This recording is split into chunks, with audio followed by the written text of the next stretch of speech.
ಬೆಳೆ ನಷ್ಟ ಪರಿಹಾರ ಸೇರಿದಂತೆ ಹಲವು ಅನುದಾನವನ್ನು ಸರ್ಕಾರ ನೇರವಾಗಿ DBT ಮೂಲಕ ರೈತರಿಗೆ ಹಾಕ್ತಕ್ಕಂಥ ಕೆಲಸವನ್ನು ಮಾಡ್ತಾ ಇದೆ. ಆದರೆ ಬ್ಯಾಂಕ್ನವರು ಮಾತ್ರ ರೈತರಿಗೆ ಕೊಡದೆ ಅವರಲ್ಲಿರ್ತಕ್ಕಂಥ ಸಾಲವನ್ನು ವಜಾ ಮಾಡ್ಕೊಂಥ ಕೆಲಸವನ್ನು ಇಲ್ಲಿ ಮಾಡ್ತಾ ಇದ್ದಾರೆ.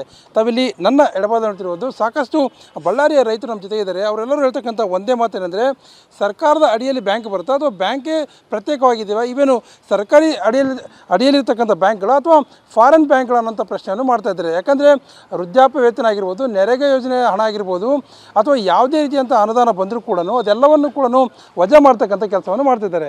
ಈಗಾಗಲೇ ಸರ್ಕಾರ ಅಂದರೆ CM ಅವರು ಕೂಡ ಕಳೆದ ವಾರ ಒಂದು ಆದೇಶವನ್ನು ಹಾಕಿದ್ರು. ಯಾವುದೇ ರೀತಿ ರೈತರಿಗೆ ಬರ್ತಕ್ಕಂಥ ಪರಿಹಾರದ ಹಣವನ್ನು ವಜಾ ಮಾಡಿಕೊಳ್ಳಬಾರದು ಅನ್ನೋಂಥ ಆದೇಶವನ್ನು ಹಾಕಿದ್ರು ಕೂಡ ಬಳ್ಳಾರಿ ಇರ್ತಕ್ಕಂಥ ಯಾವುದೇ ಬ್ಯಾಂಕ್ನವರು ಕೂಡ ಈ ಮಾತನ್ನು ಕೇಳ್ತಾ ಇಲ್ಲ. ನೇರವಾಗಿ ಎಲ್ಲ ಹಣವನ್ನು ಕೂಡ ವಜಾ ಮಾಡ್ತಕ್ಕಂಥ ಅಂದರೆ ರೈತರ ಸಾಲಕ್ಕೆ ಮನ್ನಾ ಮಾಡ್ತಕ್ಕಂಥ ಕೆಲಸವನ್ನು ಇಲ್ಲಿ ಮಾಡ್ತಾ ಇದ್ದಾರೆ. ಇದು ರೈತರಿಗೆ ಗಾಯದ ಮೇಲೆ ಬರೆ ಎಳೆದಂತಾಗಿದೆ ಅನ್ನೋಂಥ ಮಾತನ್ನು ಇಲ್ಲಿರ್ತಕ್ಕಂಥ ರೈತರು ಹೇಳ್ತಾ ಇದ್ದಾರೆ. ನಮ್ಮ ಜೊತೆ ಇದ್ದಾರೆ ರೈತರು, ಅವ್ರನ್ನೇ ಮಾತಾಡ್ಸೋಣ.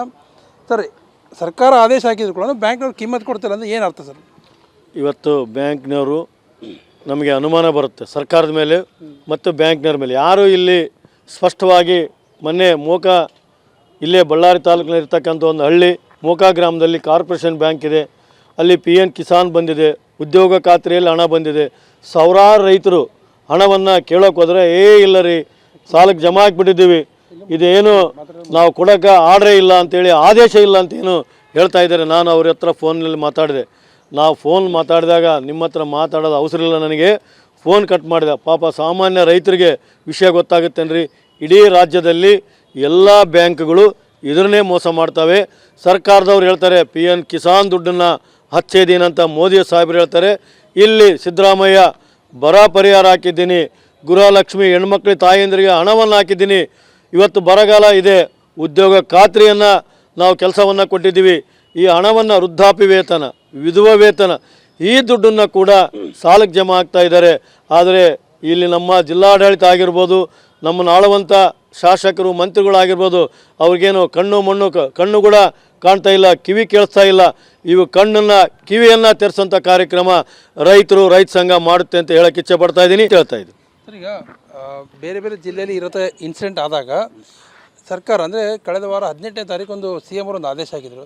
ಯಾವುದೇ ಕಾರಣಕ್ಕೂ ರೈತರ ಹಣವನ್ನು ವಜಾ ಮಾಡಬೇಡ್ರಿ, ಮನ್ನಾ ಮಾಡಬೇಡ್ರಿ, ಸಾಲಕ್ಕೆ ಮುಟ್ಟುಗೋಲು ಹಾಕಬೇಡ್ರಿ ಅಂತ ಮಾತನ್ನು ಹೇಳಿತು. ಆದರೂ ಬಳ್ಳಾರಿ ನಡೀತಾ ಅಂದರೆ ಏನು ಅರ್ಥ ಸರ್? CM ಮಾತಿಗೆ ಏನಾದರೂ ಬೆಲೆ ಇಲ್ಲ ಅಂತೀರಾ ಸರ್? ಇದು ಕೇಳಿ ರಿಪಬ್ಲಿಕ್ ಆಫ್ ಬಳ್ಳಾರಿ ಅಂತೇಳಿ ಒಂದು ಅಪಖ್ಯಾತಿನೇ ಉಟ್ಕೊಂಡ್ಬಿಟ್ಟಿದೆ. ಅದು ನಮ್ಮ ದುರ್ದೈವ, ಹಣೆಪಟ್ಟಿ ಕಟ್ಕೊಂಡ್ಬಿಟ್ಟಿದೆ. ಅದನ್ನ ತೆಗಿಯೋಕಂದ್ರೂ ಕೂಡ ಈಗ ಈ ಒಂದು ಬ್ಯಾಂಕ್ನವ್ರು ಏನಾಗಿದ್ದಾರೆ ಅಂದರೆ, ನಾನು ನೋಡಿದಂಗೆ ಬ್ಯಾಂಕ್ಗಳು ಇವತ್ತು ರೈತರ ಪರವಾಗಿ ಆಗಲಿ ಜನಸಾಮಾನ್ಯರ ಪರವಾಗಿ ಆಗಲಿ ಯಾವುದೂ ಇಲ್ಲ. ಒಂಥರ ಅಕ್ಷರಶಃ ಈ ಏನು ಖಾಸಗಿ ಫೈನಾನ್ಸ್ ಇರೋದಲ್ಲ, ಆ ಖಾಸಗಿ ಫೈನಾನ್ಸ್ ಮಾದರಿಯಲ್ಲೇ ಈಗಳು ಬ್ಯಾಂಕ್ ನಡೀತದೆ. ಯಾಕಂದರೆ ಇವತ್ತು ಯಾವುದೇ ಒಬ್ಬ ರೈತರು ಎಲ್ಲರೂ ಏನು ಹೇಳ್ತದೆ, ಇವತ್ತು ಸರ್ಕಾರ ಏನು ಹೇಳ್ತಿದೆ, ನಿಮಗೆ ಯಾವುದೇ ಥರದ ಯೋಜನೆಗಳು ಬೇಕಂದರೆ ನ್ಯಾಷನಲೈಸ್ ಬ್ಯಾಂಕಲ್ಲಿ ಅಕೌಂಟ್ ಮಾಡಬೇಕು, ಹಾಗಾದ್ರೆ ಮಾತ್ರ ನಿಮಗೆ DBT ಬರುತ್ತೆ ಅಂತೇಳಿ. ಆ DBT ಸಲುವಾಗಿ ಏನು ಮಾಡ್ತಾರೆ, ಒಬ್ಬ ನ್ಯಾಷನಲೈಸ್ ಬ್ಯಾಂಕಲ್ಲಿ ಒಂದೇನೋ ಕಡಿಮೆ ಬಡ್ಡಿಗೆ ನಮಗೆ ಸಾಲ ಸಿಗ್ತದೆ ಅಂತೇಳಿ MA ಸಾಲನೋ ಆಭರಣ ಸಾಲನೋ ಕೃಷಿ ಸಾಲನೋ ತಗೊಳ್ತಾನೆ. ಆದರೆ ಏನು ದುರ್ದೈವ, ಅವನು ಕಟ್ಟಕ್ಕಾಗಲ್ದಾಗ ಏನಾಗುತ್ತೆ ಅದನ್ನು ಬಿಟ್ಟಿರ್ತಾನೆ. ಈ ಥರ ಒಂದು ಸರ್ಕಾರದ ಯೋಜನೆಗಳು, ಅನುದಾನಗಳು, ಬರ ಪರಿಹಾರ, ಈ ಥರ ದನ ಕರ ಇವು ಸತ್ರು ಕೂಡ ಅದರದ್ದು DBT ಬಂದಿರುತ್ತೆ. ಇಂಥ ಸಮಯದಲ್ಲಿ ಬ್ಯಾಂಕ್ನವರು ತಮ್ಮ ಬ್ಯಾಂಕಿನ ಲಾಭವನ್ನು ಬದಿಗಿಟ್ಟು ರೈತರ ಒಂದು ಇದನ್ನು ನೋಡ್ಕೊಂಡು, ಅವ್ರ ಕಷ್ಟವನ್ನು ನೋಡ್ಕೊಂಡು ಆ ಹಣವನ್ನು ಅವರಿಗೆ ಕೊಡಬೇಕಾಯಿತು.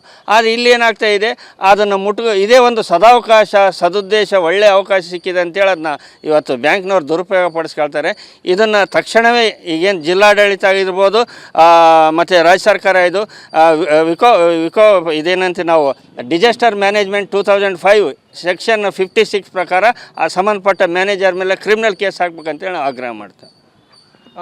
ಇದು ಬಳ್ಳಾರಿಲಿರ್ತಕ್ಕಂಥ ಹೇಳ್ತಕ್ಕಂಥ ರೈತರ ಒಂದು ಮಾತೇನೆಂದರೆ, ಸರ್ಕಾರ ಆದೇಶ ಮಾಡಿದ್ರು, ಜಿಲ್ಲಾಡಳಿತ ಹೇಳಿದರೂ ಕೂಡ ಬ್ಯಾಂಕ್ನವ್ರು ಕೇಳ್ತಾಯಿಲ್ಲ. ಹೀಗಾದರೆ ರೈತರು ಬದುಕೋದಾದರೂ ಹೇಗೆ ಅನ್ನೋಂಥ ಪ್ರಶ್ನೆಯನ್ನು ಇಲ್ಲಿ ಮಾಡ್ತಾ ಇದ್ದಾರೆ. ಕ್ಯಾಮ್ರಾ ಪರ್ಸನ್ ಶ್ರೀನಿವಾಸ್ ಜೊತೆ ನರಸಿಂಹಮೂರ್ತಿ, ಏಷ್ಯಾನೆಟ್ ಸುವರ್ಣ ನ್ಯೂಸ್, ಬಳ್ಳಾರಿ.